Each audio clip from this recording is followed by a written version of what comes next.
What do? We make you very comfortable in your home. Wilson started in 1909 here in Nova Scotia as a construction company more than anything. So they started their own sawmill. They soon found out that they would have had scrap from that sawmill, so they started selling the scrap wood for firewood, which led them into the heating business. We were a heating company for many, many years, and now we're a heating and cooling company. The thing that interests us the most about the Quilt product is we can actually install a heat pump in a customer's home and have an upgrade sent to that heat pump without touching it. Your heat pump will become more efficient than it was yesterday while you're in bed sleeping. So that's pretty amazing technology. One thing we ran into in the heat pump business for years is that a lot of customers don't want that big head on their wall. They just don't think it's attractive.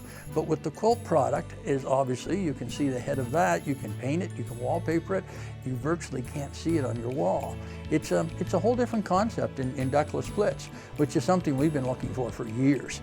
I can't remember in my entire career ever a supplier coming to me and saying, listen, we're thinking about putting a new product on the line. We'd like your input. Nobody's ever asked us that before, ever. And we've done that with Quilt.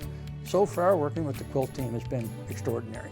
It's hard to compare it with other heat pumps on the market because there is nothing on the market to compare it to. It is definitely the most innovative heat pump out there.